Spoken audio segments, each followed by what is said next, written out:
Hello, everybody, and welcome to the show where, after the collision, we sift through The Wreckage. the wreckage. I am your host, Jimmy T. That is my co-host, Jamie the Vet Williams, and we are live on Hamin Media Group via channelattitude.com after the fact. Vet, what is going on, my friend? And what's the haps, man? It is kind of like just a wreckage type of show. Is it a wreckage? It's just a wreck, you know what I mean? Pretty much. I mean, what else can we say about that? But before we do sift through the wreckage, I just want to say from everybody here at HMG and channelattitude.com and from all of us, I just want to say RIP to Alpha, who just passed away sadly, and you know, just right after his brother Sika passed away a couple of weeks back. And yeah, man, I mean, what can we say about the Wild Samoans? I mean, they were badasses, both of them. It's a shame, but at the same time, it's kind of fitting that both of them went, you know, roughly around the same time, man. Yeah, I suppose so. Yeah, I mean, like you said, what can you say? I don't know. I really don't know what else you could say, because a lot of the things when Sika passed away that we were talking about, you know, they kind of just apply to Afa as well. Right. Those guys were kind of tied together, especially in terms of like the fans' memories. They think of the Wild Samoans. They think of both of them. They don't really, I never really separated them in my mind. I don't know about you, but No, like never. for me, it was like Afa and Sika. That's just how it was. Cause I didn't, you know, they were like their heyday was right before me. So I didn't really grow up watching them, and they would just make appearances, and usually they were together. Every time I heard them reference or heard stories, it was like about them together. So, Absolutely. you know, as such, I unfortunately don't really have any like special words to share about, you know, Afa individually. But No, well, that's understandable, dude. I mean, that was before my time too, to be fair. So, I mean, you know, I wasn't interested when they were tag team champions. Put it that way. I don't think we were even born yet, Vet, when they first won the World Tag Team Championships. But no, I would go back and see, like, when I had the 24/7 network, I would watch anything they'd put on it. So I saw a lot of old, like, Madison Square Garden shows, Boston Garden shows, Philadelphia Spectrum shows from the 70s and 80s and stuff like that, you know, featured some of those tag teams like the Wild Samoans. And so I saw them a fair bit, like, have matches and everything. And it was, you know, it's just kind of, it's very similar to how you would see, like, when like on SmackDown, when they do like a video tribute package or something like that. It's very much how I remember, like, you see them, they're like a sight to behold. No one really looks like them, you know. no one. No, That's an understatement. they go in there, dude. they get the gimmick over, you know, just it's pretty. Now, didn't somebody have, like, I don't remember which, I'm sorry, again, I don't mean to be insensitive, but I could have sworn that I've heard over the years, like, it multiple times, and I never really went, but like, didn't one of them have like a run with Hogan? Or did he just take turns fighting both of them, or like something like that, right? I thought. I'm pretty sure one of them did get a run with Hogan, if memory serves me correct. I could be wrong, but it does sound familiar. But I think this was during the house show runs, like a MSG at the Spectrum, at the Philadelphia Spectrum, for example, Boston Garden. It could have been one of those, but it does sound familiar, and it makes me want to look it up. I mean, look, maybe like a Saturday Night's Main Event, perhaps could have been. Oof. Like, let's see, one of those. Look it up, because now I'm curious. Versus, I'll just type the Wild Samoans just to see what comes up, and it does sound familiar though, like it really does. Well, let's see. Yeah, it was Alpha, as a matter of fact, in 1984. Hmm. Yeah, so there you go. It was only Alpha, as far as I know, no Sika. Was that, and what does it say there? Like, as far as, does it say like a specific event, or? It was at a house show. I'll tell you now. Give me a moment. It was at.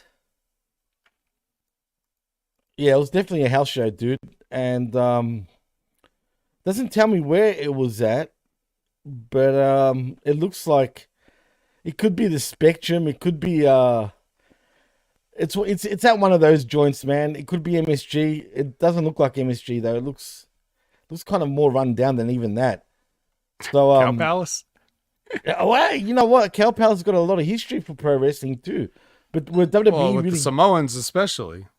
Well, yeah, especially they're all from San Francisco, most of them. So yeah, no, I don't know. It looks run down. I'll just see a YouTube video. I have to like look at the Wikipedia, and the thing is, by the time I find it, it should come up. Let's see. I just want to know the area too, man. And let me see.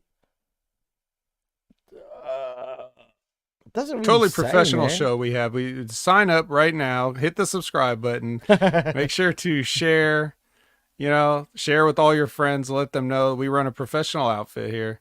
We definitely don't do our research on the fly. Well, it's a thing that I haven't thought about for a long time, but as soon as you said it, it did ring a bell right away. So yeah. Oh, here we go. 84. Let's see. There's a whole thing about it here. I'm just waiting for it. Here we go. Let's see.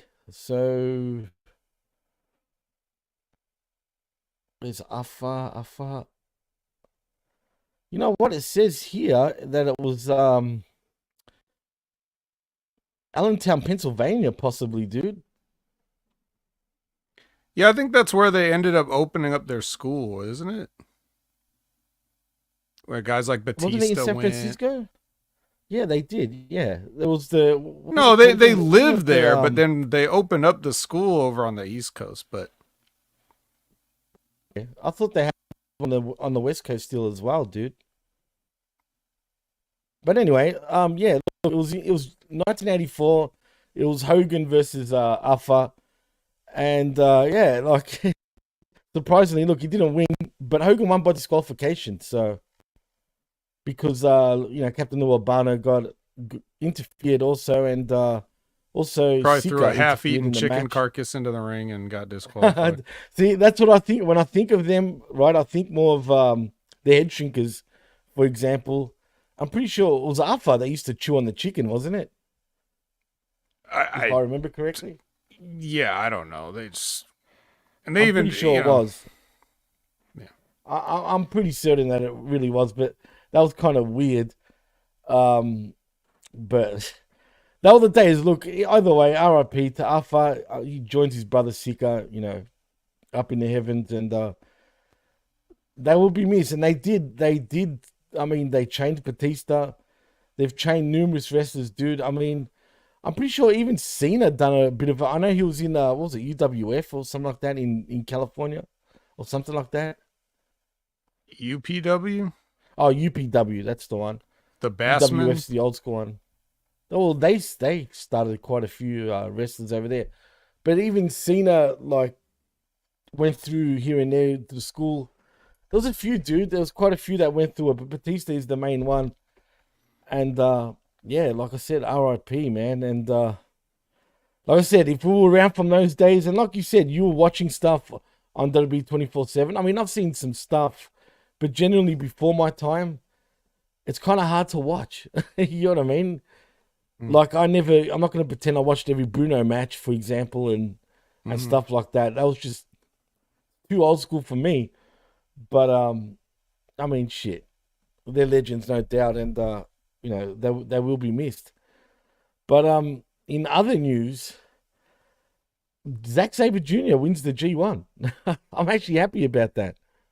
Really? I didn't even know that. Oh, you didn't? Well, sorry if I spoilt it, but I had to say it. Who cares? Yeah, he wins the G1, and I'm kind of happy for him, dude. Yeah, I think he's the first Brit to ever win it, and the second Gaijin. behind Kenny Omega to actually win the tournament. So does this mean he's going to win the IWGP World Heavyweight Championship? I'm assuming he will, and he's earned it. I guess he's got to. Like I said before, Naito can't go anymore. He's basically washed at this point, which is, I mean, I don't mean any disrespect by saying that. I'm just stating it. It's, you know, they've kind of like, I feel like they've sort of dangled that carrot in front of Zach for a while, and he's been loyal to the company the whole time. So, absolutely. Of all the white dudes they brought over to be in this company now that's just overrun with white dudes, you know, he's got the tenure there. I'm glad it's, you know, not say Finley or David Finley or something. Hell no. Well, welcome the professor to the chat. Yeah, and Revamped is also in the chat. But he says Zach is boring. Wrong choice. You're so wrong, Prof. I'm telling you now, man. I used to think the same thing about ZSJ. Believe me when I tell you, I used to think the same thing. And then I watched more of his stuff. And then I realized and grown to appreciate how good he actually is. Believe me, once you understand what type of wrestler he is, you'll be into him, man. You just got to watch him more. Hey, Jimmy, don't fansplain Zack Sabre to the professor, okay? Right. I'm sure he's come by his opinion, you know, through much studying and tape review and everything. I'm sure he's not going to be convinced that Zack Sabre's not boring. I think he knows what Zack Sabre brings to the table. For the record, it's not our professor, it's another professor, just so you know. There's two professors, Vet. What? Yeah, it's not Chabello. It's the professor, D.A. Professor. That's not him? That's not him. Otherwise, why would I say that? You know That's the only professor I know. Where's the other? Yeah, well, there's another one. What is his username? What is Chabello Veracruz's username then? The professor.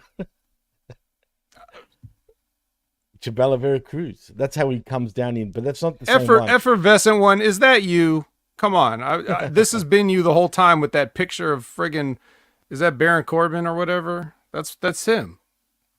Is it? Are you sure it is? Oh my God. Why do I have to go through this? He had a different... Yeah, I don't know what I'm talking about. I never know what I'm talking about. But anyway. I'm telling you. Oh, it is Chabello. Oh, shit. No shit. Oh, so you'll believe him now? Like, how do you know that the fake professor isn't just saying that it's him? How do you know that, Jimmy? Two. I kid you not, there was, I swear to God, I've seen another one before that I thought was different. But anyway, sorry, Prof. I thought you were someone else, man. But anyway, I'm surprised that he would you find him boring, dude, for real? Well, he thinks that William Regal, Zach makes William Regal look like Kenny Omega. That's a big call. Yeah, I don't know about that, but the thing that Zach is good at is just being an annoying dick. If you can understand what he says, because he speaks really fast, and if you can understand that, then he's a good heel. His matches are relatively exciting, especially I think for somebody that wrestles the way he does, which is unique this day and age. Most people have abandoned that sort of like grappling style, and he's sort of made it his whole thing.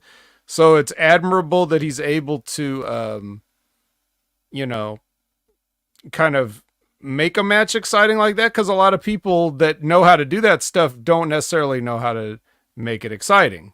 But he can actually get people into it, especially in Japan where they appreciate that kind of stuff. So I think it's better for him over there. Not that he can't, you know, get over. He works. I mean, you've seen him enough. You know how he is. He'll work up to whatever type of match the other person is used to. But ultimately, yeah, I mean, I'm just looking at it in terms of like, as a tenure thing, I could understand them wanting to just, you know, give it to him finally. He won like 2 New Japan Cups and they didn't pull the trigger.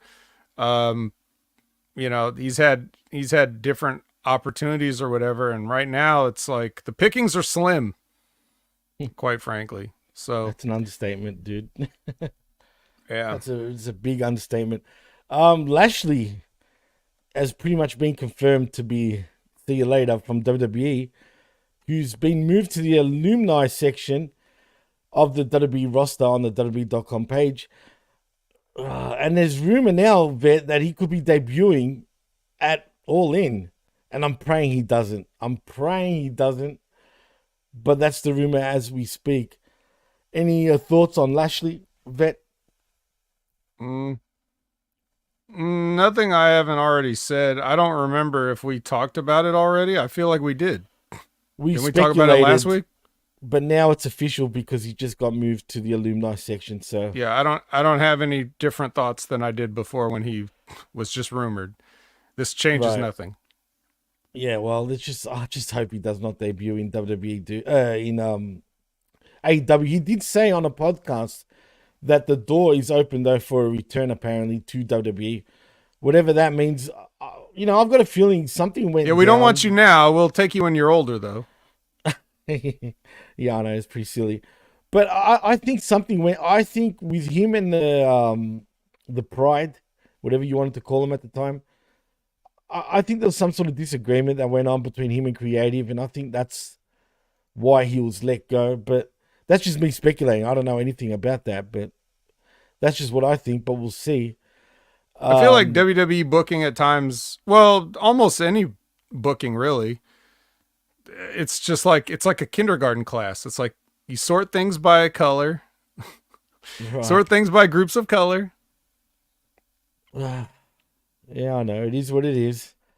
But realistically, even if you look at that, like, so they put Lashley with the Street Profits. What do Lashley and the Street Profits even have in common? They're nothing alike. So why would that have ever worked?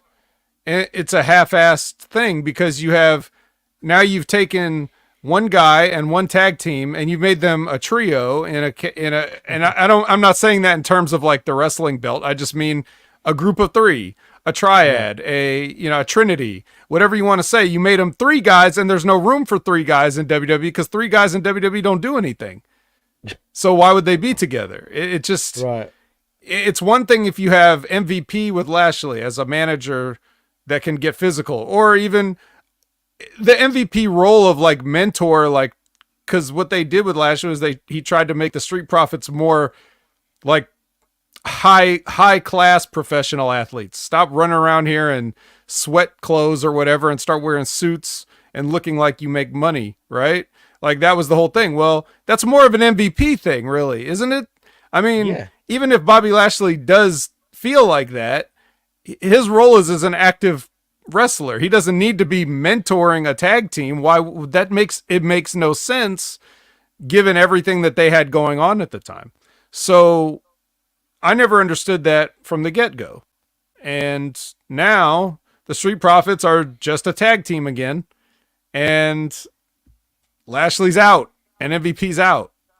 So what a waste, I don't know what to make of it other than disappointing, but there are a lot of people that stand around in WWE collecting a paycheck and don't really do anything.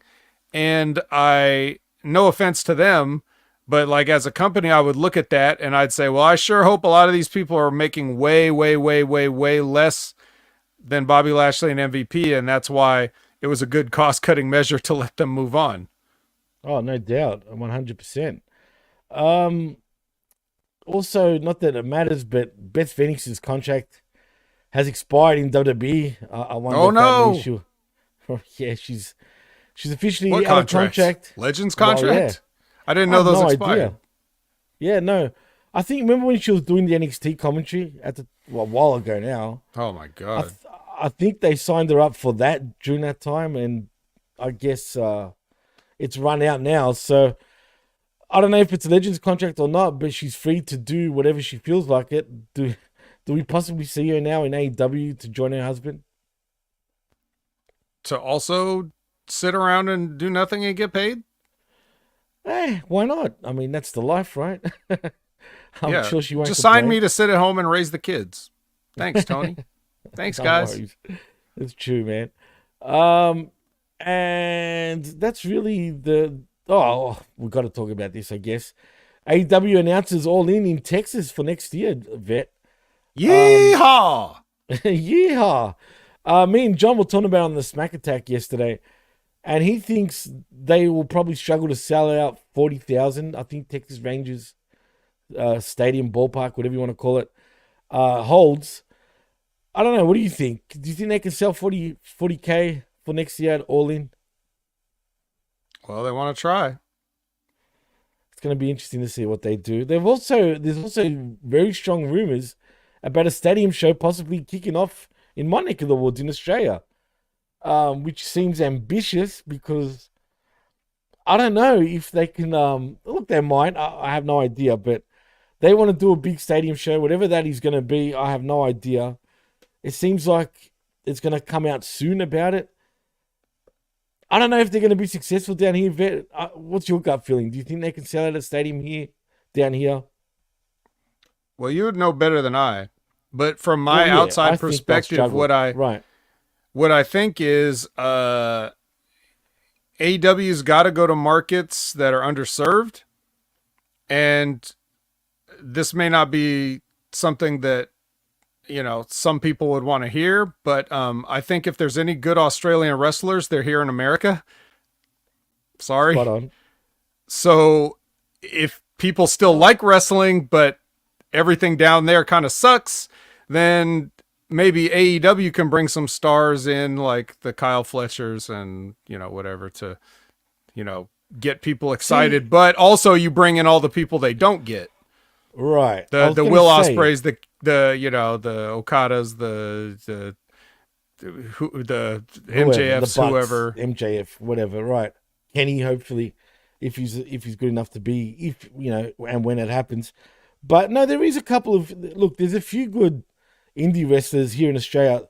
Look out for a tag team that should make a splash soon in the US. And they just came back from the US.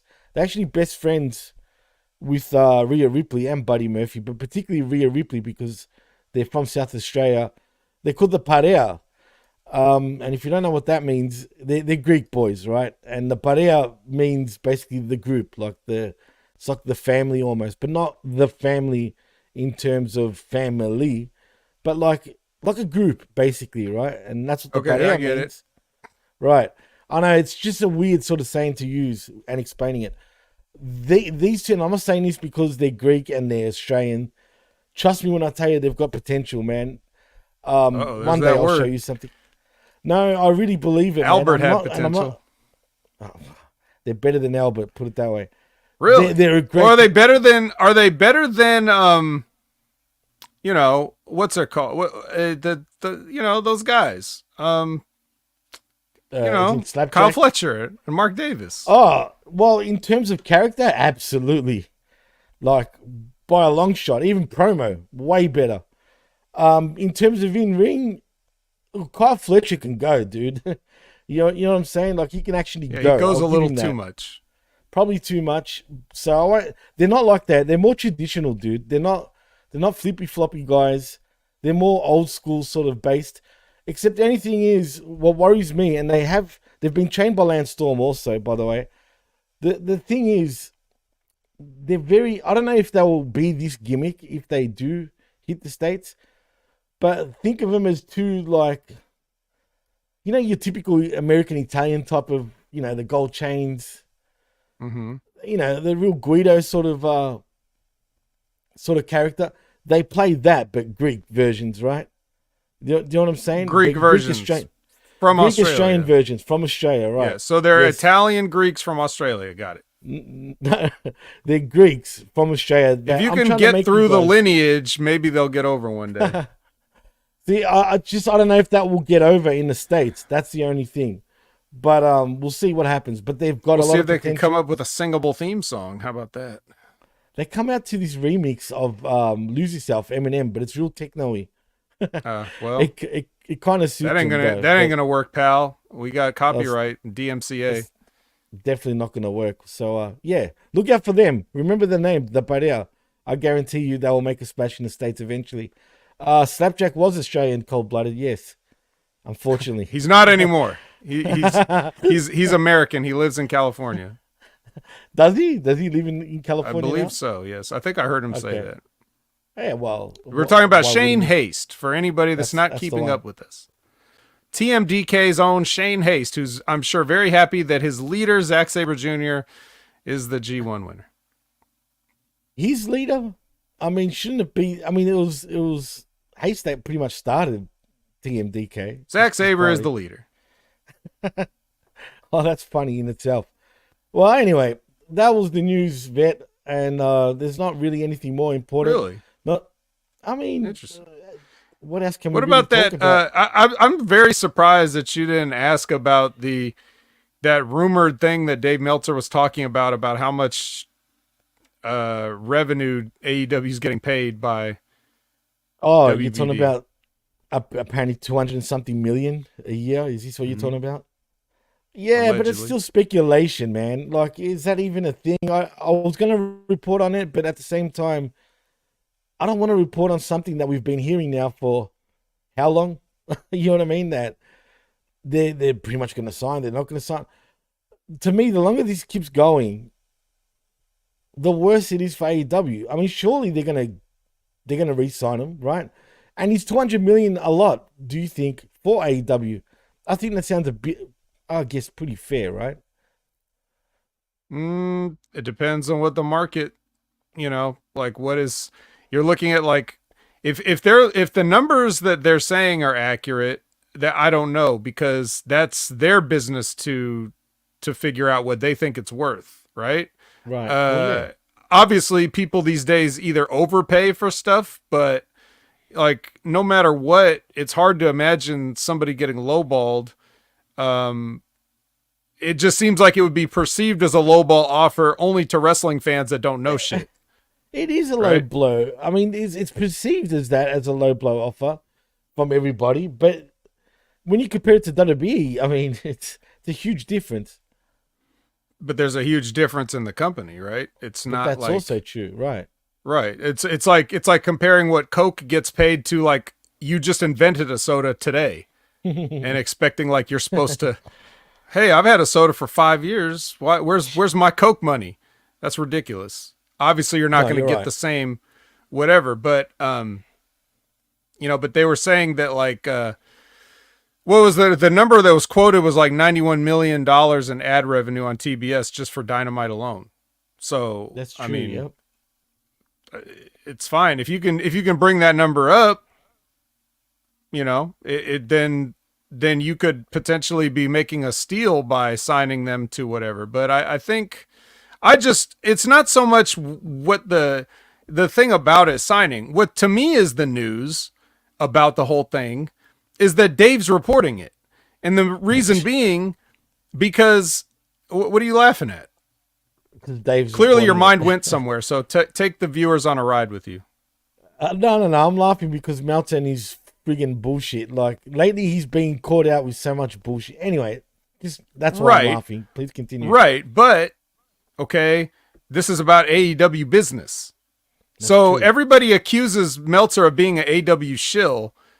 Do you think he would go ahead and report something like this if he didn't know it, because he knows he'd be getting a phone call from Tony like immediately? No, you're right. That's a good point. That's actually a good point. So to me, of course it's a good point. I made it. So to me, it seems like that's the interesting part of it. Like if he had special information, he could have been told to withhold this. I don't know. So it's not so much what's in the numbers or the spreadsheets or all that other stuff, but just the fact that he's deciding to go ahead with this. Like I would wonder, like, so he's given the green light or he's going rogue. Which one is it? That's a good question. That's a very good question. Look, I'm going to lean towards he's gotten the green light, but why can't Tony announce it himself? Exactly. Well, what happens when Tony Khan makes announcements? People just say, oh my God, why don't you shut up? Can you see Vince McMahon making announcements? Like every time he does anything, people are willing to just drag his lifeless body over the hot coals and hold him accountable for breathing. So I can understand why he wouldn't want to. Or is this a tactic because maybe negotiations with Warner Brothers aren't going exactly the way he wants, and he wants to throw something out there to sort of like force their hand or something. I don't know. How would you force their hand, say, if you're Tony Khan? I don't have any idea. Look, do you think my brain operates like on that guy's plane of existence? I couldn't tell you how or why he thinks and does what he does. Oh boy, that's funny. But I could see, I don't know. If he thinks it's some sort of a strategic business maneuver that he could just pawn off and say like, hey, that's Dave Meltzer saying that. I didn't say it, you know, like basically put it out there and get people like, you know, or if he thought it sounded good to have Dave report that, like, hey guys, look, we made $91 million in ad revenue. You guys are saying we're making no money. Because let's face it, all the fans ever talk about is like the American cable ratings. They don't have any idea what the finances are, or they talk about low attendance, right? But that's all they talk about. Yeah, that's all they talk about. No, you're spot on. What I find interesting though, Vet, is any other company out there, was any other network even interested in AEW? That's another thing. Because if there was, and I know Tony always sits there and says, I'm loyal to WBD and blah, blah, blah. But let's be real here. Let's call a spade a spade. We haven't heard any other network that's actually remotely interested in AEW, to be fair. And if that's the case, then you'd think that WBD can just offer whatever low ball sort of offer they feel like it, and AEW's just got to accept it. Am I wrong in saying that? You're not wrong in saying it, but Warner Brothers might be wrong in thinking it, because because I've said this before, that I think both of these companies are sort of playing a game of chicken because they don't realize how bad they need each other. If like you saw what happened with Warner Brothers and the NBA, right? Now they're suing or some shit. Like it's just bad decisions, you know? And I could see them thinking like they don't look, nobody wants to pay any more than they absolutely have to, right? Like if you're at work and your boss has to give you a raise, they want to give you the smallest raise they possibly can. Like what's the minimum amount I can give this guy? Cold-blooded's in here sweating his ass off for me. How can I give him just the least amount of extra money just to make him stay? You know, like those are the kind of things that people, you know, that companies think about.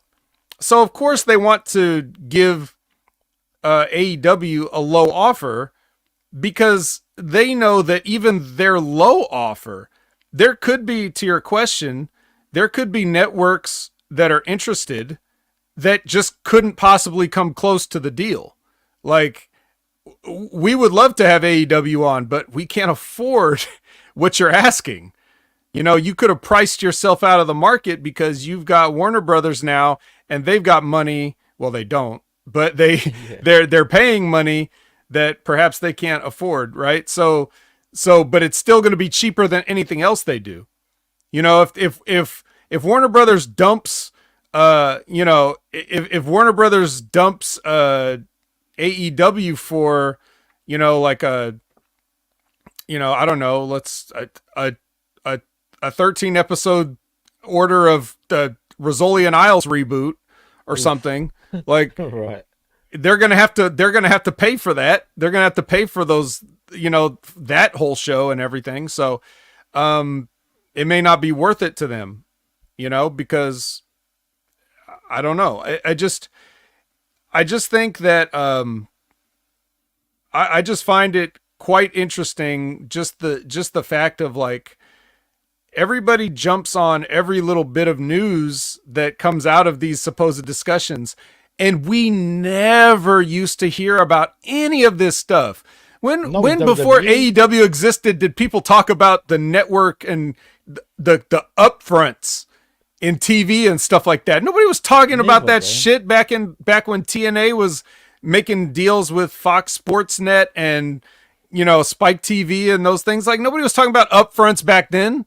We hear about this shit now. Like we are on like a minute level of like microscopic detail on everything that AEW goes through as a company now. And it's just, where was all this energy, 10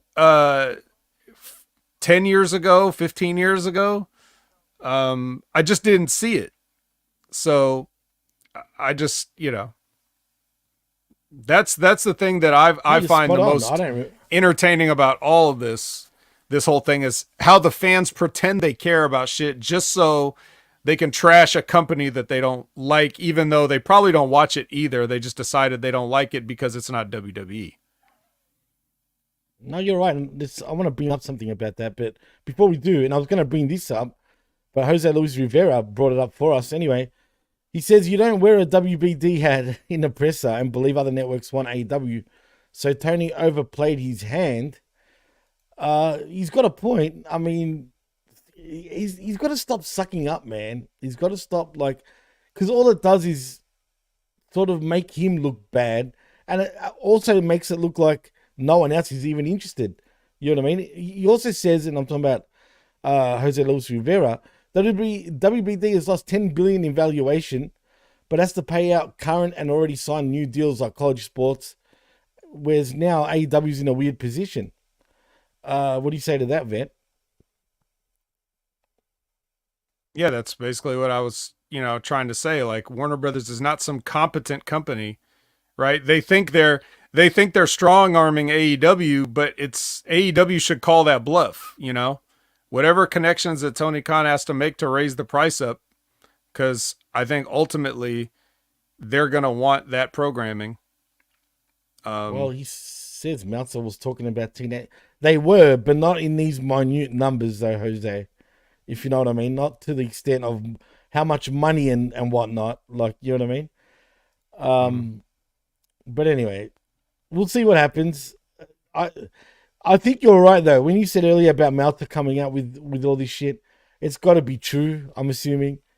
Because the one thing that he doesn't really get wrong, I guess, is AEW stuff. But Todd also, the Common King's in the house, saying, I'm tired of the tribalism, negativity, and hypocrisy. Get off the internet, Todd. Get off. No, unfortunately. Boo. And the sad part about that, we're here to be hypocrites. I came across a documentary on YouTube about this whole tribalism thing, right? And look, in my opinion, I think they could have done a better job, right? I don't think... They just think this phenomenon just started with the fans. But the truth is, it's the actual companies that have caused this. It's Tony Khan and Triple H in many ways, too, that's caused this type of tribalism. No, they didn't. No, they didn't. So? Nobody caused it. It's been there. It's been there ever since sports teams have existed. There's been... Oh, no. As soon as you started rooting for logos and colors, you're a tribalistic person. But we just didn't have social media to this degree. Well, I'm not talking about sports teams. You're right. That's always been a thing. Always. But in terms of wrestling, has it really been? Because think about it. Even back in the day with WCW. Yes, because TNA LOL was a thing. And also as WCW, people were arguing about it. I remember having specific arguments about people like talking about which one was better, WWF or WCW. Always happened, but we just didn't have Twitter so that every moron could just say whatever they wanted at any time to anybody. That's the only difference. Look, wrestling has always been a forefront with the internet when it comes to the forums and all that. So, even back in the day, I remember, being part of forums that will talk about this shit, right? But to be fair, it wasn't as I feel like it's abusive now. It's turned totally abusive. You know what I mean?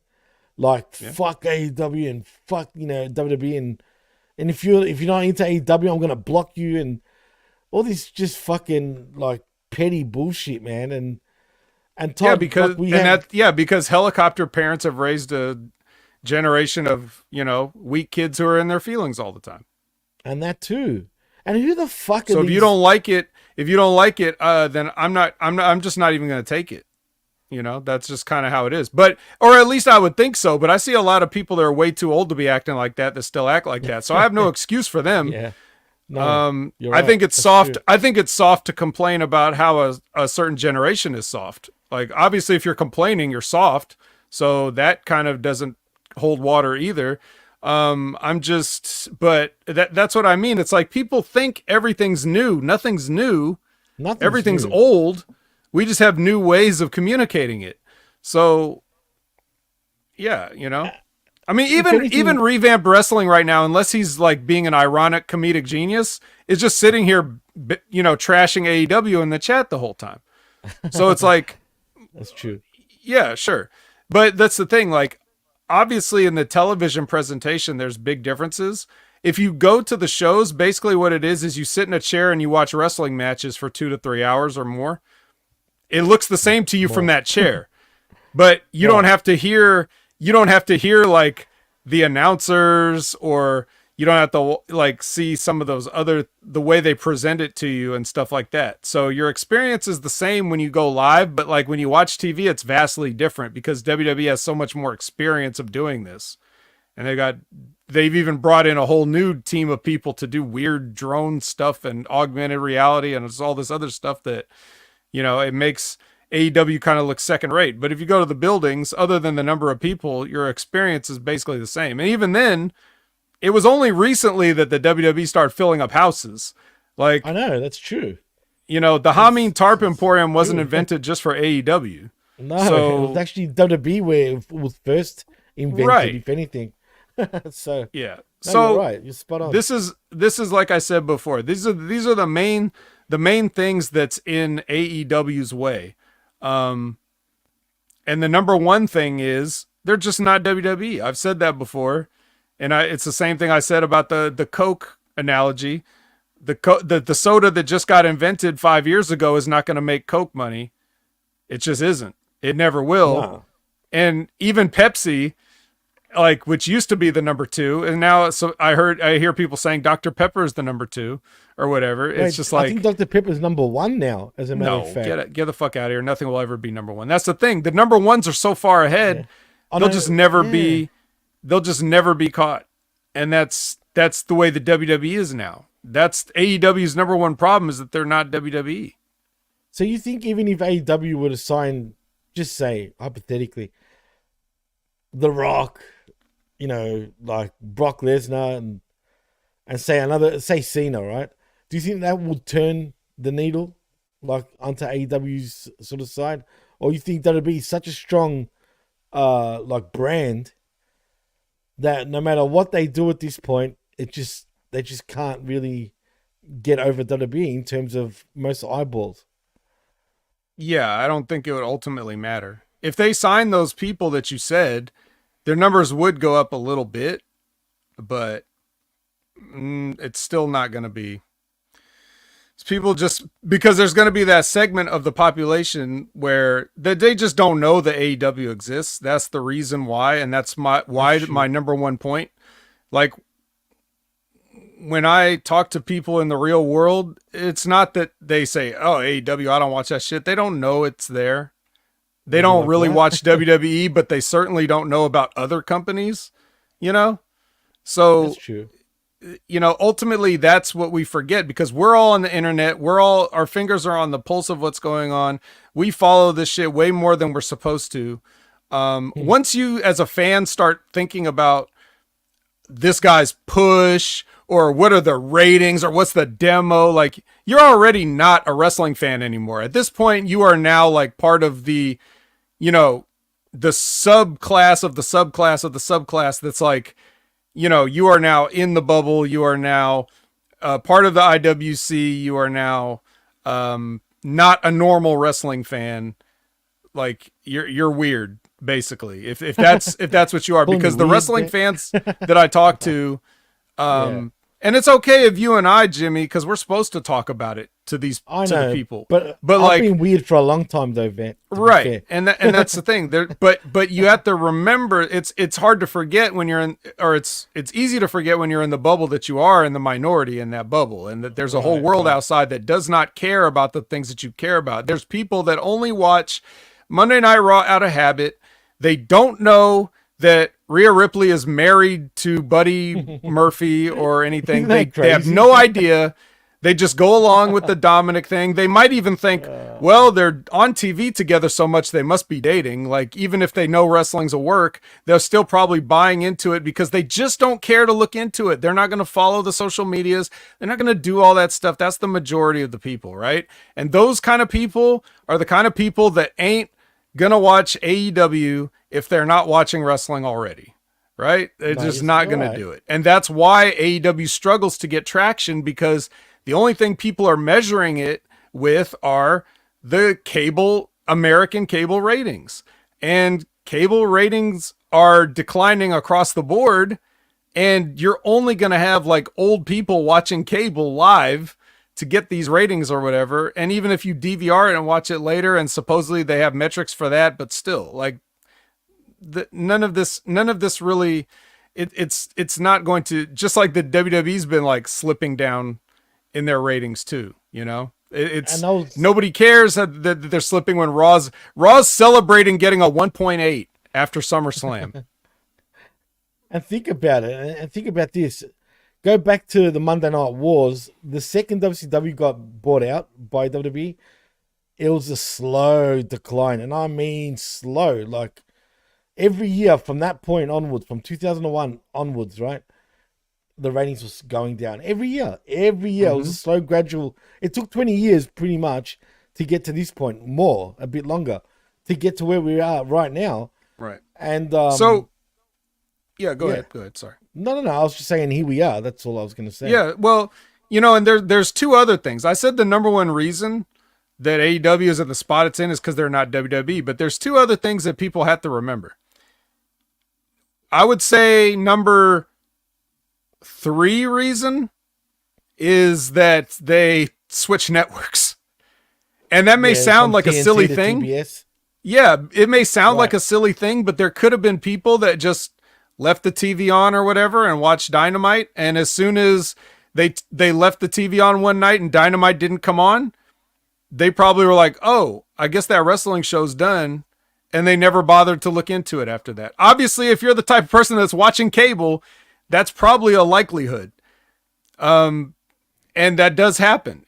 We've seen it happen when shows get preempted and moved to other channels. The ratings take a hit, some worse than others. So I would say that even in itself, that was a big thing that, you know, and it's funny because they put a show back on TNT, but that's Collision that we're going to talk about very soon. But still, like, even Collision's like the secondary, not even to Dynamite, and it's on a weekend, and it runs against other WWE shows, and nobody cares. So, you know, that doesn't help. I would say the number 2 reason that everybody forgets, which is one of the things that the WWE has been able to bounce back from, but they are the WWE, and they've been doing this for 60 years. But for a company that's only been around for like 1 year, it's a little bit hard, and that was the pandemic lockdown situation. Like, right when AEW was getting going, we got hit with that, and nobody was gonna want to watch like the Dark Order at Daly's place have matches. Right? That was not gonna bode well for the new wrestling company trying to make a splash, right? So those are the big 3 things. It's not the booking, because I mean, it is.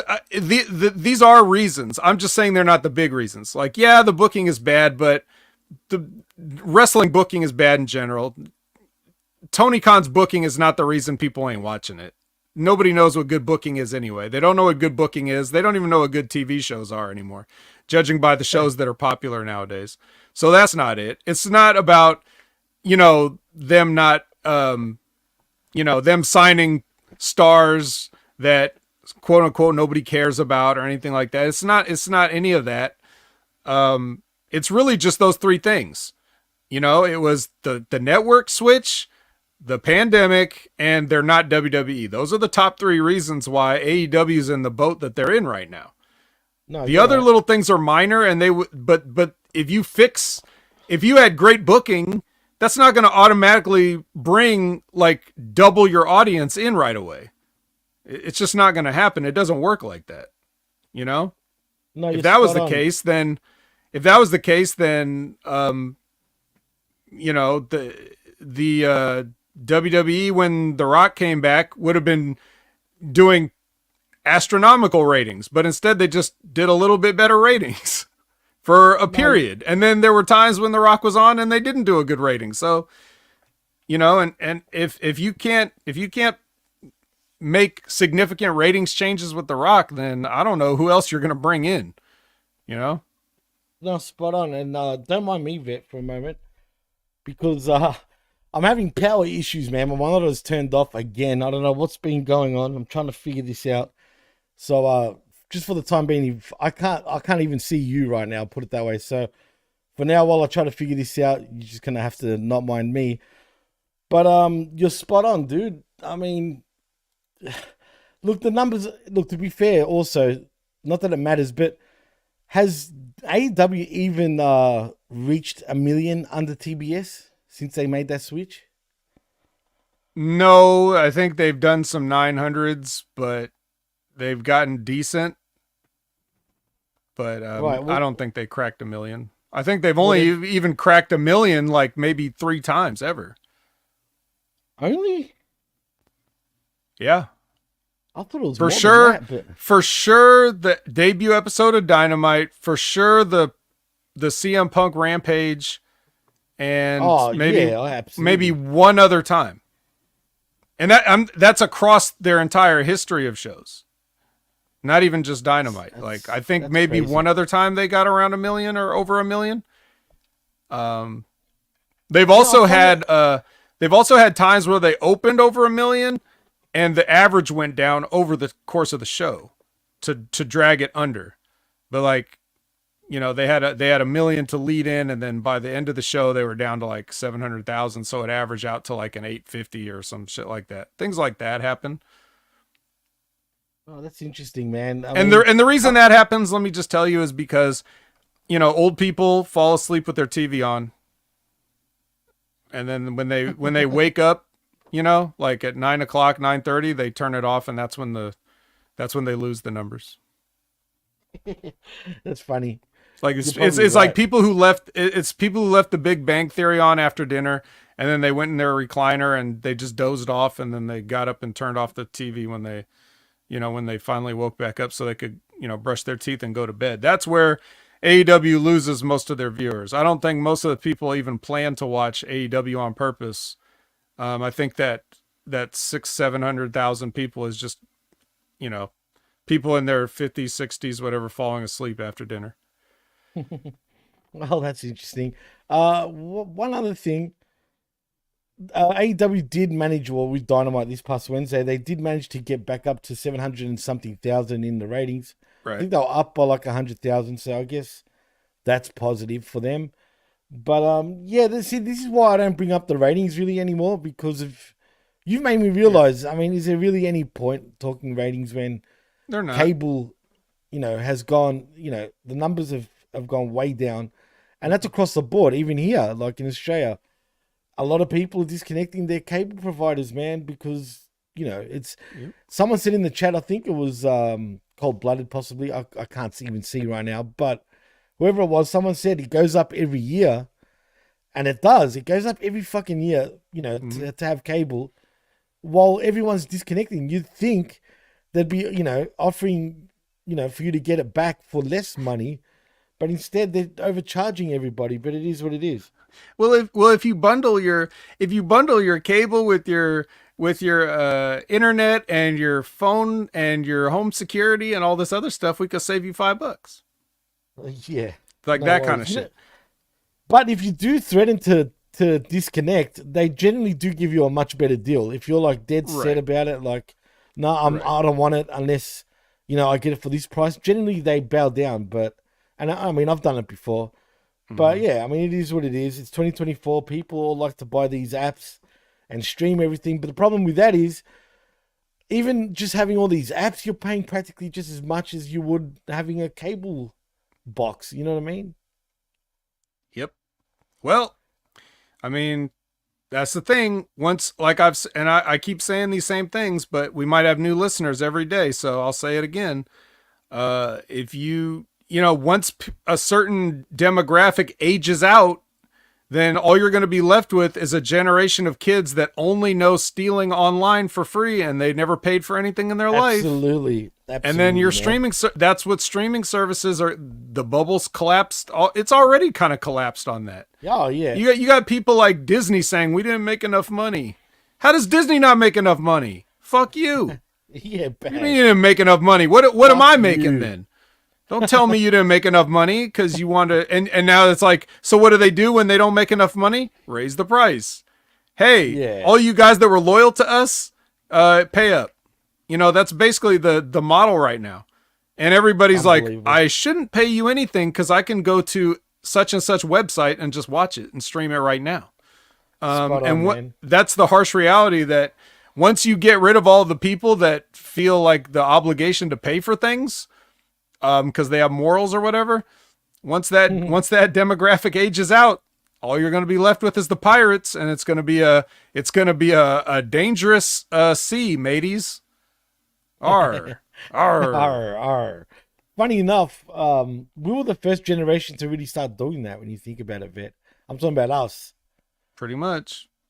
And now it's like you said, it's going to get to a point where that's all they know, and it's going to burst, which it already has, like you said.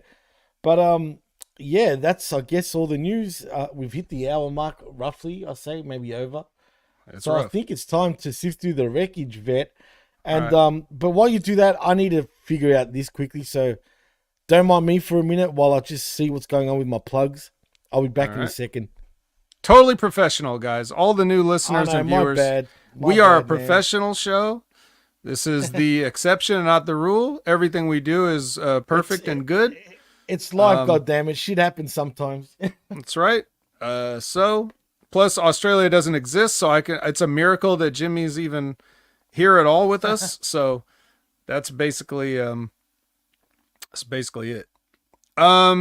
So here we are starting off our episode of Collision with Dr. Britt Baker, Mike Martin's favorite wrestler, versus Harley Cameron, my favorite wrestler. And let me tell you, boy, oh man, they sure did have a match. So listen. I don't know at what point we decided that we're just going to take Harley Cameron seriously as a wrestler in the ring. Like, I thought she was like a mascot that was just there to act weird in the background. And now Britt has a big match with Mercedes coming up at the biggest show of the year for them. And she has to sell for this clown. Nothing personal against Harley Cameron. I'm just talking about the character. So I think it's a little much that she had to sell in this match. Like they're like trading kicks and stuff towards the finish. It's just like, this should have been, in sports terms, a rout. Just so we can get to the business afterwards. And this person is just a warm body for Britt to get a win over on television, right? But anyway, so she hits the curb stomp, which of course we've always known as her finisher. And then Camille and Mercedes come down and beat her up. So that's even more reason not to be selling for Harley Cameron in this match, because if you know that you're going to take a beating at the end, a 2-on-1, beating from these guys or whatever it is, or even if it's just Camille by herself. Camille's like 2 already. So it'd really be a 3-on-1 if Mercedes jumped in. But if you're going to get your ass kicked and that's the angle afterwards for the post-match, why do we have to do like a little like 60-40 match with Harley Cameron first? Why do we need to be giving Harley Cameron 40%? Jimmy, pointless. I turn it over to you. Absolutely pointless. You're right. I will say Harley Cameron's hot as though, man. She looks great. I will say that. But yeah, you're right. I mean, why give her 40% of the match? What for? It doesn't, and even with Britt Baker winning, I mean, like, what does that make her look like? Would she beat someone like a top talent in AEW? Apparently, because Harley Cameron just be running people over in Ring of Honor and Rampage sometimes. I didn't even know she was part of the Social Outcast, dude. I just saw that for the first time now. So that's how in tune I am with what's going on the other shows, for example. But she mostly orbits around Saraya and tries to say funny things like to punctuate her promos or whatever. Look, she literally did that on Rampage where Saraya was doing a promo and she's like yelling stuff in her ear like a hype man, and Saraya actually said like, "You're yelling in my ear." Like it was I guess it was kind of funny. I saw that.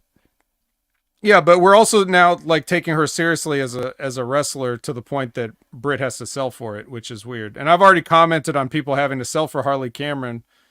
I don't really think that's the role for her. No, it's not. She does have a role. That'd be like Danhausen starting to just come in and go 50-50 with the roster. It just doesn't. Have you seen the way Danhausen looks without the makeup, by the way? It's like a white guy. I don't know. Yeah, but it doesn't give me Danhausen vibes, which is kind of funny. But anyway, we're not talking about that. Harley Cameron is, when they were doing, what was the group called when they were doing that TMZ skit? It was the QT Marshall group. What was it called again? Yeah, QTV maybe, and then QTV. Right. That's John Morrison, and that's when she was good, man. Like in that role, she was funny as hell to me. Even her rapping made me laugh. Like, come on, it was just it was ridiculous, but still, like, I think her and just her looks, she looks great. She can't wrestle for shit, right? But, she's not really even a wrestler. I mean, you could use her as a valet, say, for somebody. You can make use of her some way. But her wrestling, just please. We got enough wrestlers. Okay. We've got enough wrestlers, exactly right. And yes, so, Todd, I do think Harley pulled out a knife at some point. She did? Yeah, good for her, Really? God. Okay. Yeah, why stop at a knife? Why not a gun? Why not? Why are you bringing a knife to a gunfight? Oh, man. She's a laugh. Look, I'll give her that. She's funny. She can sing, like Cold Blooded said. She actually can. I actually think she's a decent singer. I'll say she could probably rap better than fucking Mercedes Moné. Her rapping her song, dude, just gives me cringe vibes hard. I don't know why. Just her talking the way she does, bro. Like, oh, God, please. It's heat. It's heat, baby. It's heat. What about Camille, though, dude? I just want to say, and I want to ask, like, I hate her in this spot, dude. I know eventually she'll turn on Monet. It's typical AEW booking. And then she'll probably beat her for the TBS belt because Monet, after that, will go for the AEW World Women's Championship, I assume. And, we move on to bigger and better things. Even though, to me right now, the TBS Women's Championship, if you want to call it that, Women's Championship, is a lot more over right now than the AEW Women's Championship, I feel like, anyway. I mean, kind of. I mean, you're doing a goofy gimmick with the Women's Champion, so, We'll I don't know. Some people like it, I guess, still. I don't know. Well, you called it, Vet. You called it because we got Blaze Nick smoking a fat one, enjoying this for the first time. Good. Keep tuning in, actually, Nick, because you'll always enjoy our shows here at Hamin Media Group and also at channelattitude.com. So thank you for joining us, man. Sober or otherwise, you'll love it. So as you mentioned, Jimmy, Globe Life Field is going to get All In next year. We're all in, damn it. And we even had the mayor of Arlington, Jim Ross, in the crowd. Ross. No, not that Jim Ross. Before anybody says anything, nope, it's another Jim Ross is the mayor. He got a front row seat to the Collision. He didn't look that impressed either, to be fair. Well, they didn't show him that much during the matches, right? So, I mean, come on. And then you would have thought. Oh, sorry. Before we continue, You would have thought they would have sort of said, not our very own JR, but, Texas's own JR, but they didn't. They just said Jim Ross, and that was that. But anyway, sorry, Vic, continue on, man. Oh, I was going to say he was going to be right there and get a ringside seat to this mega event, which is Dustin Rhodes and Sammy Guevara versus the Undisputed Kingdom for the Ring of Honor Tag Team Championships. I'm sick of this. I'm sick of Ring of Honor being paraded all over AEW.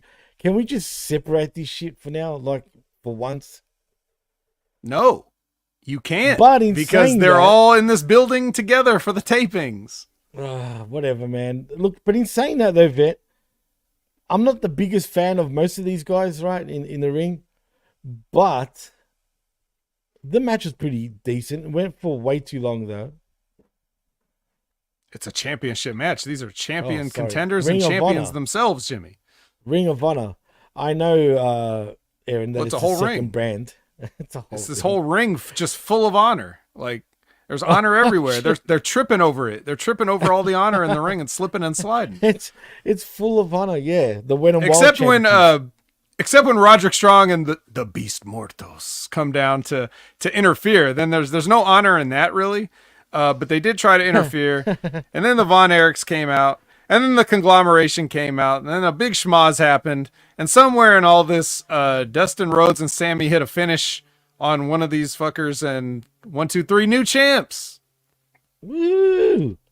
I mean, cool, I guess, but yeah, we got a double. These are guys are the new belt collectors. Like Kenny Omega's been on the shelf too long. Now it's time for Sammy and Dustin to clean up. Yeah, who cares? Like, seriously. Who gives a damn? Like, why even have these two together? Where's this? Wait. I have one question for you, Jimmy. Go, hit me. And everyone, you guys can play along at home too with this question. Who cares, right? But who do you care about more? The brother of Cody Rhodes and the guy that promised to sexually assault Mercedes Moné, or Tall Ace Austin with Mickey Mouse gloves and the guy with the backwards hat and the wife? That's a hard one. Nah. Is it? Obviously, I think I'm gonna lean towards the rapist. Jeez. At this point, I'm just saying. I mean, that's a hard one, Vet. I mean, you either go for number one, which is pretty bad, or you go for it's two. real easy to me. No one has ever cared about the Kingdom. Ever in the history of time. But what about Morto? Oh, yeah. Well, he wasn't in this match. He just showed up at the end. That doesn't count. Why did they just slap him onto this collection of generic vanilla?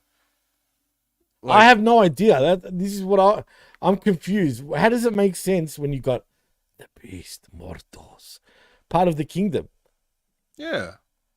Unless they swerve us and they actually imagine Mortos becomes your leader for the Kingdom. That would be funny as hell. That would be good. It's Mortos Kingdom. And his promo is just like, yeah.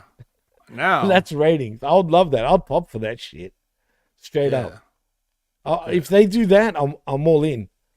Pun intended. Literally. All in. Let's go. All in for. Well, we're gonna need to start building the card for next year if we want to sell out that stadium. If we're gonna want to sell out Globe Life Field, man. Mortos main event him for next year in Texas right now. That's right.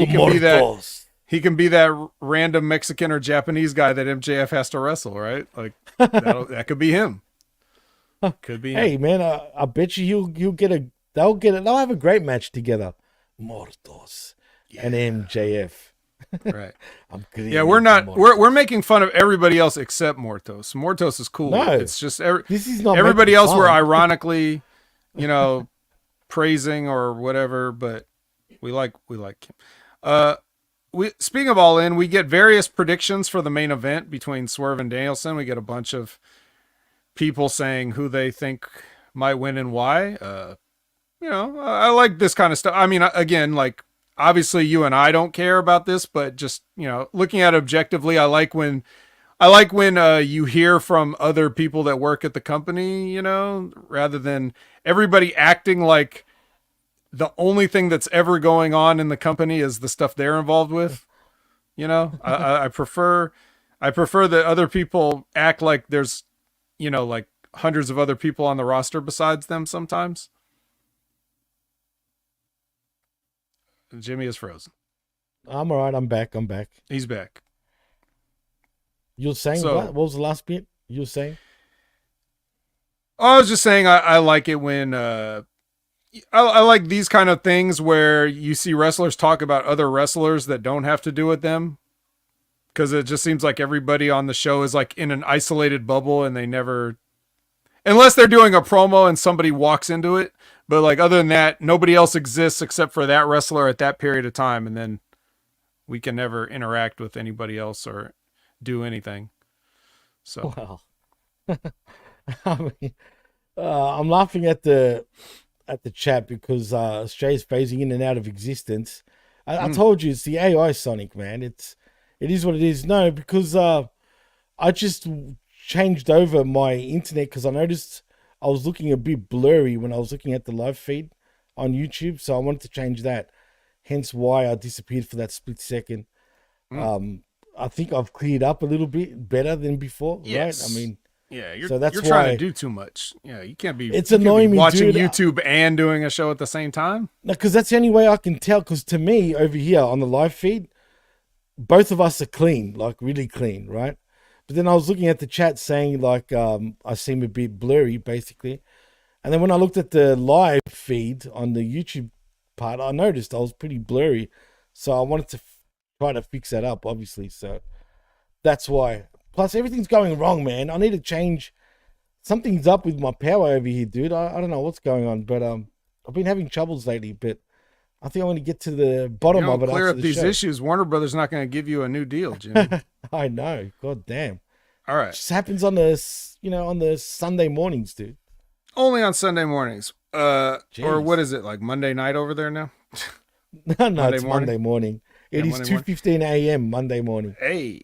All right. So, we are with Renee Paquette and Chris Jericho are backstage, and basically he's saying that he's going to use the Dynamite Kid, Tommy Billington, as a warm up for Hook, and some other stuff. Hi guys. Yeah. Hi guys. Any comments on this? Yeah. It's okay if you don't. No, well, look, all right. To be fair, I didn't mind the promo.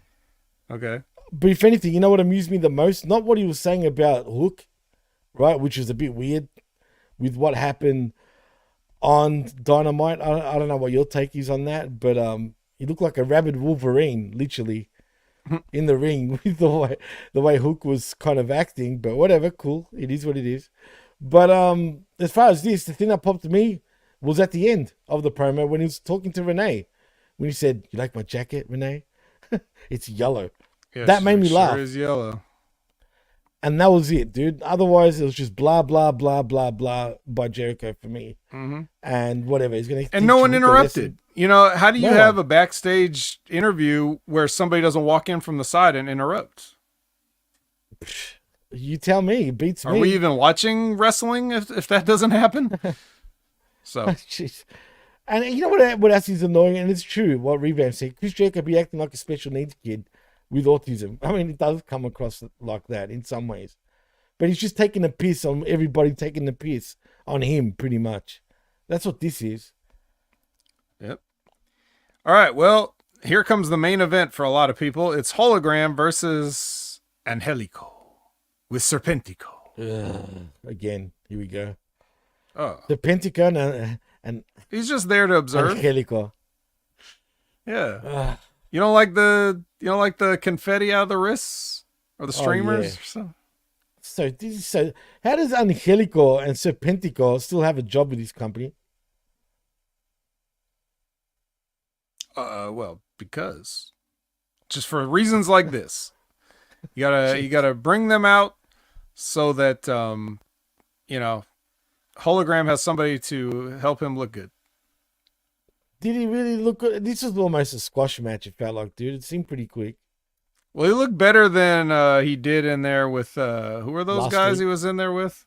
Wasn't it a tag team match? Yeah, it was like it was him and Darby versus two guys that don't know anything about Lucha Libre, right? Yeah, they were jobbers though, weren't they? Some sort of jobbers? I don't know, but see, regardless, that's how irrelevant. They were not familiar. Let's say they weren't familiar with the stylings of south of the border combat sports, so it looked ugly. And this match looked a little better because Angelico knows what to do. So did some cool stuff, but he hit that rolling crucifix pin again, which is like, not a fan of that as a finish when you're only doing like a get over match. You shouldn't be like beating somebody with the gimmick roll up. You should beat them with a high impact something or other. I agree. And you know what, Vet? Do you think they're being too careful with Hologram now for too long? Do you think we should start seeing him in some sort of program at this point? No, it's only been a few weeks. It's fine. It's been probably 6 weeks, dude, when you think about it. Honestly. I mean, what do you suggest? He just... Does he talk, first of all? Do we know if he talks or not? We don't know. See? If he can, then do something with him. If he can't, then what's his character all about? Like, really? He's fake? What is he? Like, he's a hologram? That's it? Yes, okay. That's it. Well, look, all you need is you only need this is his spot on the show. His spot on the show is to come out, do some cool moves, and leave everybody happy. It's not for him to like.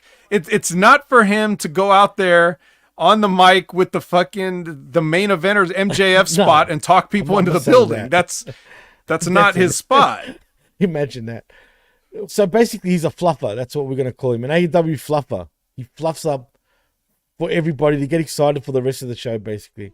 No, they get excited for his spot on the show. All right. He's his own, he's the attraction spot. It's like, hey, holograms on Collision. If you want to see hologram, you got to go to Collision.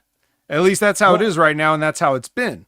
And then they'll show you a little clip on Rampage or Dynamite or whatever, just to get you like, okay, there's a little bit of hologram. If you want to see his match, you got to watch Collision. He's being used as an attraction for Collision. Now, anybody can say whatever they want to about that, whether they think it's going to work or not, but these are old school principles of professional wrestling that are just gone by the wayside. So they're doing the right thing, but the problem is, like, people, like, the audiences need to be reconditioned to that kind of stuff, and it takes time.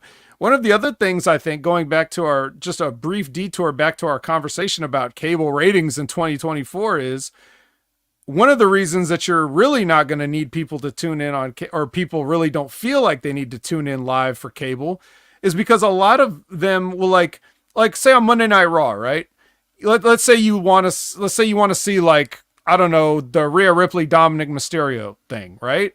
If you go to the WWE official YouTube channel, they'll upload the whole segment on there. And then you just watch that segment on YouTube, and you're not going to watch Monday Night Raw because you just cared about that. But if they put maybe a 1-minute clip of the segment on YouTube and nothing else, then you would have to watch Raw to see the whole thing, you see? So they're taking real-time views away from themselves by giving entire segments away on the YouTube channel, right? No, you're right. And they upload them very fast, dude. Pretty much right after the segment, bang. And then on top of that, after the show actually finishes, they package a little 15-minute sort of recap of the whole show. You know what I mean? Yeah. You just have to give people enough to direct them to your show if you want them to watch the show. And that's what that's what every network is going to want.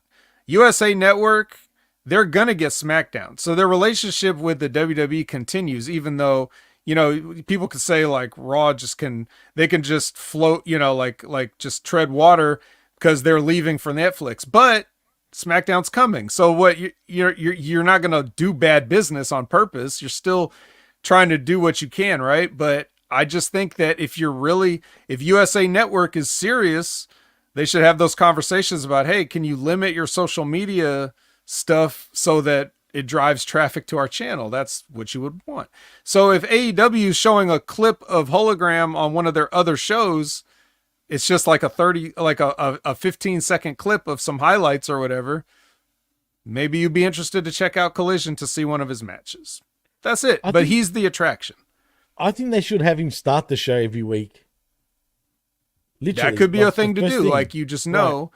But then it's like, then if you somehow are only there for him, then you'll click off as soon as it's over. So that's why they do things at the top of the hours, you know, to get people to like either stick around, or if they're switching over from something else, give them something to watch.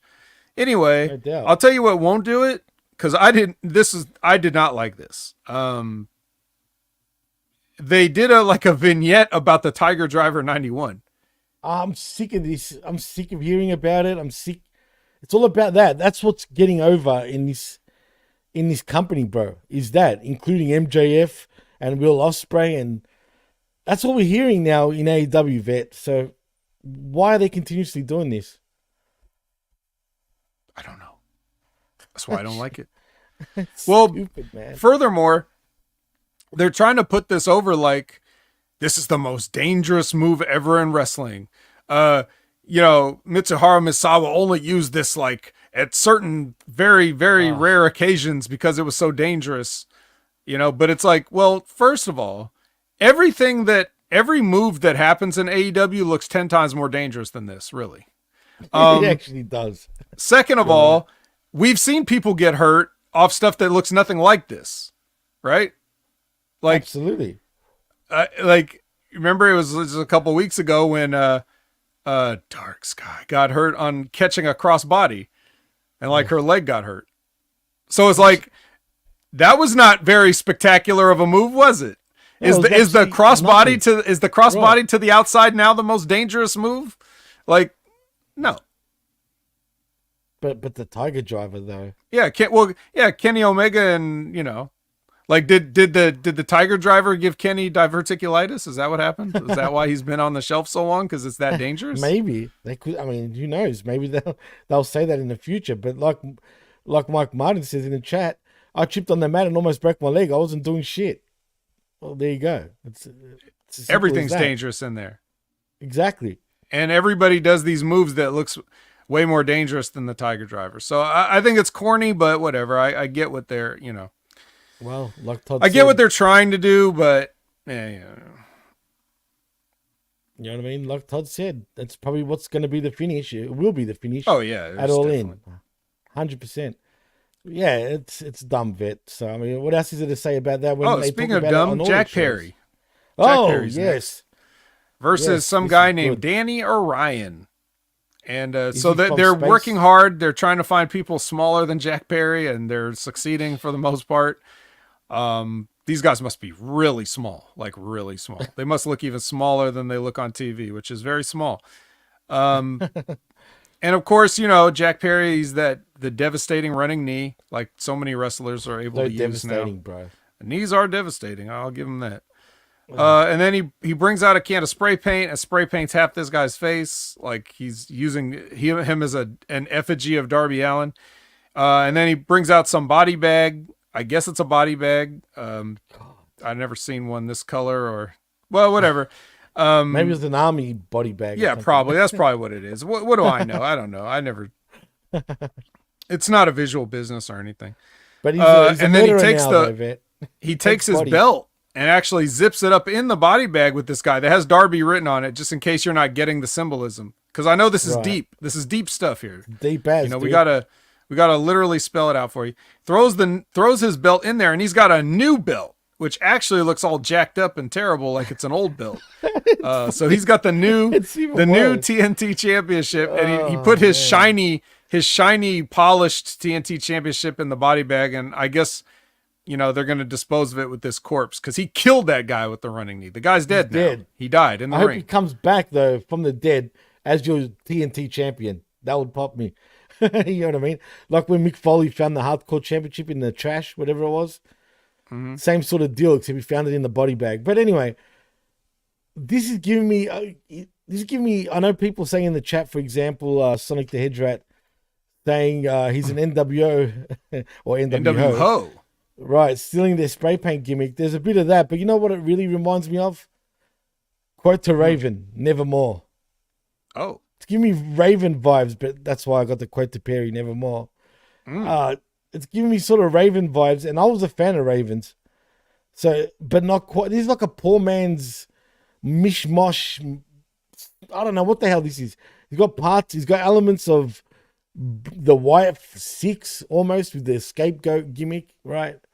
He's got NWO with the spray paint, and he's got Raven with his stupid, whoops, when he does that gimmick at the end. I can't stand him, dude. I can't stand the gimmick. At first, I thought, okay, with the scapegoat thing, maybe they can do something. It seemed a little bit promising. Not that I care because I'm not a Perry fan. But I'm just saying, it seemed a little bit... by using the name Scapegoat, you're consistently referencing CM Punk. Well, that's it, exactly. That's the bigger which issue. You would think you wouldn't want to do because, they treat a lot of people as he who will not be named around there, him being one of them. So to have a constant recurring reference to it, if this gimmick sticks around, then some people are not even going to remember what that is. And why is he a scapegoat? Scapegoat of what? And then you'll have to think about it or look it up, and then they'll explain it and then be like, oh, and then it makes the company look bad again. They're idiots, dude. But whatever, they're running with it. And this TNT Championship gimmick at the end, it looks so stupid. Like, at least when WWE brought in the original Hardcore Championship, for example, it was like the old World Heavyweight Championship all busted up, basically. The winged belt. And this thing is just a bad, almost like you can go to any, like, store, for example, like your own, a figurine store, anything like that, right? And buy a TNT Championship. It almost reminds me of like a Gears of War TNT Championship version, if that makes any sense. This belt what I mean? Has seen some shit. It's seen some shit. It's just got a little bit of a red spray, and it looks like it's been run over on the road 1,000,000 times. I mean, and it's not even broken. That's another thing, Vet. Yeah. But the point is, it looks fake and dumb and stupid, and this doesn't make him look any tougher or a bigger deal by doing this. I agree. And also, furthermore, to that point, that I said, I guess last week, which is that I don't think there's anything you can do to ever make Jack Perry look tough. It's just never going to happen, no matter what. I don't think he believes it. That's another thing. You know what I mean? So it just doesn't work. Todd, you're right. It is an insult to Raven. but he's still doing it. He's doing a Raven, dude. It is what it is. But anyway, screw this kid. Go away, please. Can't stand him, dude. We're also going to get a recap of the trios situation that we have right now. Oh God. And we get a couple of, like, they take these promos from the Bang Bang Gang and the House of Black, and they sort of like, they do it like dueling banjos. Like, one team's promo, the other team's promo. One team's pre-tape, the other team's pre-tape. So they go back and forth. And then I guess Christopher Daniels was watching this on the monitor, and then the camera's filming him watching it, and then he turns to the camera and he's just like, all right, well, we got some issues here, so here's what we're gonna do. We're gonna have these two teams and the champions and another team of trios to be determined later, and they're gonna be at All In a London ladders match. Couldn't they call it like a London Bridge ladders match or something like that? You know what I mean? Got to do. No, all they have to do is think about it. What the hell's a London Bridge match? Well, they're climbing up a London Bridge. I don't fucking know. The point is, I guess he's going to be like a TLC-esque type of match, maybe. But yeah, it will be a ladder match. And who's his third team, do you think, Vet? Who knows? Could it be the Pilots? Oh, What's the bet? What's the bet? It's got the to pilots. be We haven't even got to the them pilots. yet. Don't worry about it. Yeah, I'm not even going to call them by what they're really called. Because anyway, we'll get to that when we do. But the point is, why did they have to add a third team that has nothing to do with this shit? Or fourth team, whatever it is. That has nothing to do with this shit, dude. Because how are you supposed to have a ladder match with only 9 people? Come on, Jimmy. Act like you've ever watched wrestling before. Oh, fuck. I don't know, bro. You got me. What do you want from me? Like I wonder. I seriously wonder something. If you are any of these people, right? So it's Juice Robinson, right? Like he missed a significant portion of time due to injury. How does that feel to come into work one day, just roll in with your suitcase, and just be like, "Hey, Juice, did you hear the news? Yeah, we're gonna be in a ladder match clusterfuck it all in." Like that's exactly what I feel like doing. What does talent really feel like when they're told they're going to be in some gimmick match with a huge potential for injury? Is anyone happy about that? Like even the people that specialize in doing like moves that are considered to be somewhat risky, like would you still want to are you still happy to be in a ladder match, or are you like I don't know, I'm kind of tired of this. I like to just do my flips from the top rope. I don't necessarily want to go through furniture from 20 feet up. Or land on a ladder, for example. I mean, I don't know. This is just, again, I hope it's not the Kingdom, though, dude. Whatever it is, I pray, because I got a bad feeling. Even if the third man is the Beast Mortos. Oh, actually, no, I'll be down for that. If it's the Beast, that one is okay. Mortos. Okay, just him on his own. That'll be all right, because, you know, he's a monster or he's a beast. He can bite people, so yeah, he doesn't need to climb. He doesn't need to climb. What climb? Mortos don't. He can just boost one of the other two guys, the white guys, up. Sonic says gonna be a lot of down selling while others get their crap in. Oh shit! But I'm intrigued. Is it someone that's just part of the roster, or a team that's part of the roster, or could it be a group that's going to debut at AEW? I know it's not going to be the latter. Put it that way. See what I did there? But it's definitely not going to be the latter. It will be someone in the, because the thing is, who can it possibly be? Unless they bring the Hardy Boys back and, you know, add someone else with them. Who the fuck knows?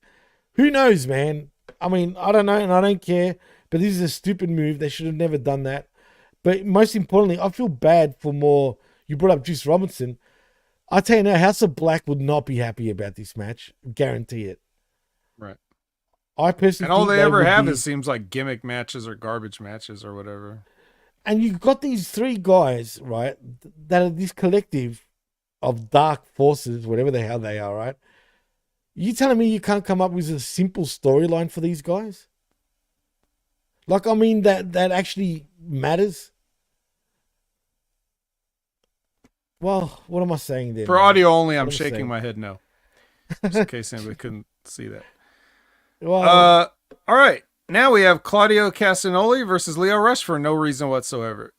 This is and Lio Rush was accompanied. They walked him to the top of the ramp, and that is Top Flight, which includes the Martin brothers and Layla Gray, and I don't know if Action was there, but he should have been there. Yeah, he was there. Action Pilot was definitely there. All right. So now these three guys, by the way, before we get into the match, they're literally dressed as pilots. Yes. Or perhaps flight attendants. I hope it's that. It better be that, not freaking pilot. Seriously, this is getting overboard. This is just, whoever came up with that idea, I hope it wasn't one of them. No shit. Yeah, but I could see, for some reason, when I first saw them, I thought I could see like Tony saying to him, like, "Hey guys, I was just thinking maybe, you know, you guys are called Top Flight and maybe we should lean more into that. So what do you think about dressing up like pilots, like with the pants and the cap and everything. Oh no, man! I hope they're ribbing chubby Top Flight member, as in what's his name again? There's Darius, right? Dad bod Darius. Dad bod Darius, right? I hope it's a rib on him because he just got his pilot license, right? So it could be something like that, but I doubt it. But this is just ridiculous. And yeah, Layla Gray seems to be back, peeps. For anyone that's wondering in the chat, there's a few people that are asking. I thought she'll sign with AEW because she left AEW at one stage, signed with AEW. We saw her in the documentary, and now she's back in AEW and looking great, I guess. She always looked good. But Layla Gray? I could have sworn Layla Gray was in AEW for a bit, dude. Maybe, but I mean... who was the chick? Do you remember on the documentary on Netflix, right? Yeah. The Wrestlers, whatever it was called. I didn't watch it, but I could have sworn she was there, dude. I could be getting confused, so I'll just... Well, I mean, even if she was, they filmed that a long time ago. So I remember her being in AEW for a long time. So I don't know. But while we wait for Jimmy to come back, the match was Claudio versus Leo. And I don't know what this match would have to do with his upcoming match with Okada. I don't know if this is sort of like a Rocky montage, like Catch the Chicken. Like I need greasy fast speed to beat Okada or something, perhaps. I really don't. I'm not really sure what the what sense it makes, or if there was a reason. There doesn't have to be a reason, but I was still wondering. And wouldn't you know, the gigantic guy beat the smaller guy, and there it was. Beat him with an uppercut. So, and I felt bad for Leo Rush. He ran him over, dude. Made him look like an idiot, if anything. Still went through a break though. Yeah. So true. So yeah, does this get him ready for the Rainmaker? He said he wanted the he better be G1 winner Rainmaker. He doesn't want this guy that goes around calling people bitches. I actually liked his promo from whatever show that was. It was either Dynamite or Dynamite. It was Dynamite. Was it Dynamite? It was Dynamite. Okay. Yeah, and I like Claudio's promo there. And you guys know I'm not a huge fan of Claudio. I can't take him seriously, but I'm gonna give it up if I thought he nailed it. And Okada better win. That's all I'm saying. Oh, of course he's gonna win. Which he will, right? He will. Yeah, you're not gonna beat Okada, but it's somebody that they figure, it'll be a good match. So there you go. Let's hope so. Yeah. Todd Brantley says no knock against her, but what is her role there? I assume he means Layla Gray, but yeah, well, her role there is to serve peanuts, I guess, and and drinks to the passengers. What else would it be? Yeah. These nuts. And she was, by the way, a 3-time OVW Women's Champion. Layla Gray was? Layla Gray, yes. I wasn't tripping. Oh, good. She graduated to flight attendant. So Layla Gray, former 3-time OVW Women's Champion, is now part of Top Flight as the gimmick. And I saw something where she posted on social media recently because she was in Kentucky and did like a bodybuilding competition and she won. So congratulations to her for that. Really? Good stuff. Yeah, when you scroll Instagram and it shows you stuff that it thinks you'll like, I guess they think that because she's a wrestler, I would like her page or whatever. So I saw that she won a bodybuilding competition. Good job, Layla Gray. And what was I going to say? Something else about... Oh, yeah, they did a spot which kind of was going... I saw it on my Twitter feed going around. They had a match between Top Flight and the MXM collection where like... Oh. Yeah, you on already know Rampage you're talking about, right? I think it was it Rampage? Okay, yeah, yeah, I think it was it was on Rampage. Rampage. I can't tell because it's all the same. They tape all these things in the same place. So right. yeah, but so Rampage then. So yeah, basically Mansoor was in the middle of the ring and he couldn't decide between Layla Gray's ass or Mason Madden's ass. Like he was torn. He was torn. Both of them were shaking their money makers at him and on the outside of the ring, and he couldn't decide. So, Jesus Christ, man! Ah, man, all this is just ridiculous, Vet. This is getting ridiculous. My camera is getting ridiculous too, by the way. Why am I blurry? Damn it! What's going on, man? All right, well let's speed run the rest of this then, since things just aren't cooperating, and we've already been giving these people enough wonderful content. I'm sure they won't be starving for more. They've already got enough. Let's give them a little bit more and send them home happy. Stokely and Statlander promo. Any comment on that? I liked it. I like Stokely. Yeah. Statlander though. Yeah, no, she's pretty bad, to be honest. She's all right. She's fine. If she's not from the Andromeda Galaxy, I don't care. Right. That's another thing. They still haven't explained how she's become human and she's from New York now. Yeah, that's it. Boring. Speaking of from New York, Eddie Kingston is on the couch, and he's not coming back anytime soon, so don't get your hopes up, he says. But Hallelujah. He's there to tell Danielson, like, hey, if this Danielson gets in the ring, you're going to lose. You know, basically he says that. So he's trying to motivate him from the couch. And then we get the solo time. Here's my speaking of solo time and this lovely mug, the Glamour is up next. The Glamour, Mariah May. Yes, versus the I didn't catch it. Did not catch her name. She was already defeated by the time I could even think to rewind to try to see if the announcers had said her name. And then afterwards, they play a short film by Tony Storm on the screen, and that causes Mariah May to punch this young lady like a few more times out of frustration. So, yeah, there it was. There was that. And I assume that Jimmy would just say, all right. And then we go backstage with the Acclaimed, and then Max wraps his promo here. He's rapping here. Bars go here. And then Anthony and Billy both, say the equivalent of, yeah, boy. And then it's FTR versus the Acclaimed. And I am looking at the time when these guys ring the bell, and it's like 30 minutes left in the show, and I'm like, Jesus Christ.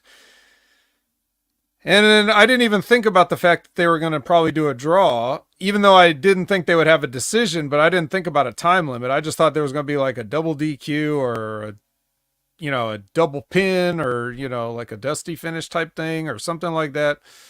But it goes the full time limit of these guys just doing a bunch of stuff and calling it great tag team wrestling. And I guess it's fine for today, but really, who are you comparing it to? Tag team wrestling's been dead for many years now.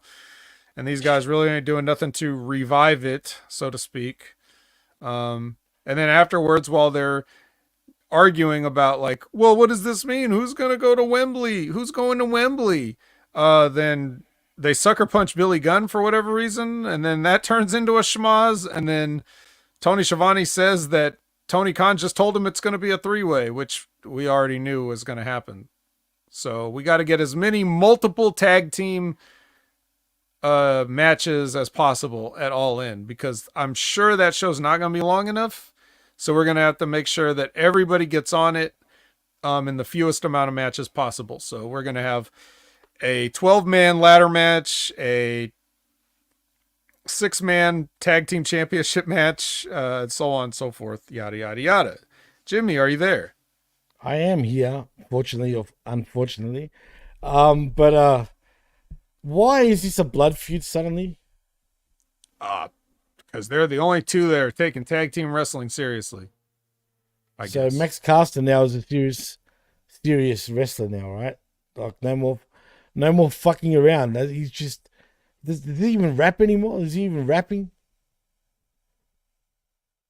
Yes. I didn't even see the entrance. So no, because he should stop. No, he did the rap in the backstage thing before he came out, so that when he came out to their music, it would be all business, just going straight to the ring for the match. But right beforehand, he dropped all these lines where he intimated that he's not. He says that they're on their period and he's not into hairy chicks and other stuff like that. Oh, I see. So he's not into hairy cheeks now. And it's too bad we don't have JR like on the commentary, not the mayor of Arlington, but like if we had Jim Ross on commentary so that he could say, you know, Max and Dax, Max and Dax, Max and Dax. Max and Dax, Max and Dax. That would have been funny. Oh, well. Again, I have no idea why this is a thing, but does this mean we're going to get these 4 at in Cardiff next week for either Dynamite or Collision? No, it's probably just going to be like, rather than have a rematch in Cardiff, they're probably just going to I think they said it's going to be a triple threat match at All In, I think. Oh man, you know what? Who are the champions again? I don't even remember sometimes. Who is the tag team champions? Yeah. It's the Bucks. It is the Bucks, right? Okay. Right, yep. Because they're just not on TV anymore, so I forget. See how that works, guys? Like when you take people off TV, even people that watch this every single week, every single show, like me, don't even still remember who's the champion. You know, when they're, you know, they have a brain shortage or whatever. I can't. But see, that's what's sad, Vet. The fact that we watch this shit week in, week out, right? Mm-hmm. But it's that easy to just not realize what's going on. It's all over the place. The booking's all over the place. I don't know, I don't know what's going on anymore. Like, it's just like things change out of nowhere. Like, for real. Like, suddenly you got Dax Max Maxon, Dax Daxon, Bowen Bowenson. Bo Bowenson and Cash Cashton, right? You know, suddenly all hate each other's guts. Oh, and Billy Bilson or some shit. Whatever. Ass Aston. Ass Aston, that's the one. Ass Aston. You might as well add all these guys into the ladder match. Why not? Don't worry about having another team like four-way. Let's go 6 ways. I mean, that would work. Dude, they could have an ultimate tag unification match where they unify trios and tag belts and make it like quadruple. Yeah, well, no, quintuple, because you add the 3 belts to the 2 belts, and then you have to have the only tag team matches from now are 10-man tags. So that way, awesome. Every time we have a Collision episode, we know what our main event is. We know it's going to be a 10-man tag for the titles. Well, what other thing screams Collision other than 10-man titles? Yeah, then a 10-man car wreck every time. It'll start looking like and then we could have two like 2 5-man teams or whatever, and do like a 20-man. It could start looking like the Survivor Series, like 87 or whatever, like where yuck. No. There's no room to run the ropes because there's too many guys on the apron. Like, let's just do that. And then have a belt for that. Even back then when I was a little kid, man, watching those Survivor Series was a slog, bro. Like, I mean, a slog. Oh, man, I loved it. I couldn't stand. Because it was, well, you love it because it's different. When you're a kid, you don't even care. Like, that doesn't make sense. That's only in hindsight. But believe it or not, the matches were kind of boring compared to the usual things. Even as a kid, I felt that. Even I still loved it. But really, compared to all the other pay-per-views, you know, during the time, it just didn't, I don't know. But in this case, it's AEW, though. So I know I'll love it this time, though. So yeah, this time it's going to be totally different. So if we have, ultimate tag team champions, then it's 5. It's teams of 5 strive to survive for the champions. Oh, there's your slogan right there, man. Yeah, I think. Well, I think the WWE still has that somewhere, but do they? Oh, damn. Yeah, probably. Unless they let it expire, and then I'm sure they have. Tony should look into that. You should look into that. He should. So, by all means, let's have the new 5-man tags. I don't know. Fuck it. Even call it a what do you call it? Like gang wars or something. I have no idea. Do something, but I want to say it's gang. AEW presents Gang Wars featuring Mortals. Yeah. Mortals Wars. That's even better. Mortals Wars. Aaron Ben Shlomo has fallen asleep, so I think that's probably our cue to wrap things up. Wake up. Yeah. So, grading this, I don't know, Jimmy, what would you say? I'm just going to go ahead and give it like a D+, man. Yeah. I wasn't eating good on this one. What eating, bro? Even though we had a title change, which is kind of crazy. It was Ring of Honor, dude. It was Ring of Honor. But still, a title's a title. We got an Eddie Kingston appearance. We got a Max Caster extended rap. We got what else? We got Mortal. Well, you didn't get it. You didn't get it because you missed it. But we got Mortos. But that was only on a run-in, so that's why the grade's not going up, because it was just like interference at the end. We had to watch Dr. Baker sell for Harley. It really wasn't. We did get Mercedes briefly, but I don't know. Ultimately, I'd still be hungry after the show. I'll starve you, dude. Yeah, but it was like a side. So I'm gonna give him a D+. I'm gonna give him a D+ for everything together. Well, I gave out a D for SmackDown yesterday. I guess we're going double Ds because I would give it a straight D also right here. Felt like wrestling this week other than Raw. I don't know about Impact. You watched Impact. We're pretty lame. Not yet, I didn't. Oh, no, I meant last week, though. Oh, yeah. Last week's. Was that any good? Was that half decent? No, it's okay. Everything sucked in this week, except for maybe Raw, and even that wasn't that crash. So, D for D's nuts. Not my D, but, D's nuts anyway. I say it to D all the time. But, D for disappointing, as Todd Brantley would say. And cold-blooded, you're trolling now, I'm convinced. You must be giving B's all the time because of blooded. I mean, he loves his B's, bro. That's his blood type. B positive. That's B positive. Hey, that's a good one, though. We got to be positive. So take a chapter out of, take a leaf out of Cold-Blooded's book and be positive. You know what I mean? So, that was that, dude. And an F for my equipment, man, which is driving me nuts, man. So I just want to throw out, I'm sorry for the very unprofessional bullshit on my side. For whatever reason, sometimes this bullshit just happens. And believe me when I say it really irks me when this shit happens while we're live. But again, it is what it is. Not sure why it's happening, but it just happens. And so I apologize for that. But before we do go, I do want to shout out the whole chat because, instead of doing it at the start, I'd rather do it at the end. So in saying that, Mike, and also thank no you one for was here joining at us. The start. There was revamped, but everyone started coming in and then it was bopping. Revamped also, thank you for joining us, man. As per usual, the king of 2K24 in Aaron Ben Shlomo is in the house. Also, the comment king, Todd Brantley, also joined us. We also had Sonic the Hedge Rat, always joining us as per usual. Thank you, my friend. And what else is there? Oh, yeah, we had a new listener, Emblazed Nick, who's just blazed every time, it seems. And, dude, believe me when I say keep joining us.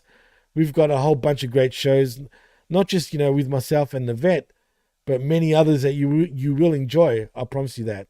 So keep tuning in, man. You won't be disappointed. And also, Zane Vicious joined us. He called me Jimmy John Cena. Double JC. I like it. And I think that covers it, man. That covers it. For some reason, half the chat has disappeared. Don't know why. It's not showing the earlier ones for whatever reason, but whatever. But Sonic says, despite the technical difficulties, still an awesome show, fellas. Thank you, man. Yeah, and if you didn't hear your name, we meant you. So don't worry about it. Everyone's giving us acknowledgements, though. That's right. Which does mean the world, man. Thank you, guys. Thank you very much. Give us that damn necklace if you want to acknowledge us. God damn it. Now there's a blue one apparently coming out. Shortly, oh, no. Come on. Stop. Yes. I'm not kidding. Jay Uso wore it at a house show. Stop it. Damn it. A blue one. Blaze Nick says, I'll be around and I'll bring that smoke. Bye-bye. Thank you, bro. You better be around. Well, and we'll tell everybody saying that, where we can find us, right? Well, yeah, you start first, please. All right. Add Opinion Haver on all your favorite social media platforms or platforms anywhere. If it's a platform and you could have a name on it, I'm Opinion Haver. So easy enough to find, and you don't have to memorize several different handles. And if you want to see more, then you could definitely check out the Next Level Wrestling Review with myself and Big Ray Hernandez every Wednesday at 8 a.m. Pacific, 11 a.m. Eastern live. If you want to, we talk about NXT there. You want to see the TNA portion of that crossover, you can watch every Monday night at 6:30 p.m. Pacific, 9:30 p.m. Eastern live with myself and Brandon on the Impact Attack, or we talk about TNA, obviously. So I'm kind of covering that entire, talent exchange right there. It's been a little bit interesting. Unfortunately, the quality of the shows has not gone up. So, that being said, you can, if you want to check out other people besides me, here's a few suggestions. How about some people I know, like Wrestling with Rip Rogers, every Friday at 8 a.m. Pacific, 11 a.m. Eastern. Concrete, baby. It's a Q&A. You can ask Rip Rogers a question, and he'll probably answer it. And he was doing the majority of the heavy lifting this past Friday, and the show came off great. So it was a very entertaining time and a fun time had by all. So if you want to hear from the man himself, the man responsible for me, then check out Wrestling with Rogers. If you want to check out another guy that I know, Stevie Richards has the Stevie Richards Show. That number of subscribers is probably outdated. He's probably closer to 100,000 by now. He actually is. Mm-hmm. Yep, and he's got lots of cool topics and everything. This is the Stevie Richards we always wanted, where he's in this format show, where he gets to talk about timely subjects in addition to subjects that he wants to talk about or that James wants to ask him about. So this week it was about the star ratings, the Meltzer star ratings. So big conversation about star ratings, what he considers to be a 5-star match. It's just so much more, but they talk about all kinds of entertaining stuff every week. So please check that out if you're not already checking it out. And then, of course, JTG has his own YouTube channel. Jay the God is on YouTube, and he has just recently been monetized. So if you like to support him, you can. If you just want to watch his free videos, then do that too. So check out that channel, JTG from Crime Time, and that's just about it for me. Jimmy, what do you got? Well, what I've got, which is starting apparently on the 27th of this month, it is I Like It Raw with myself and Big Ray Hernandez on the 27th at 10 a.m. Eastern now.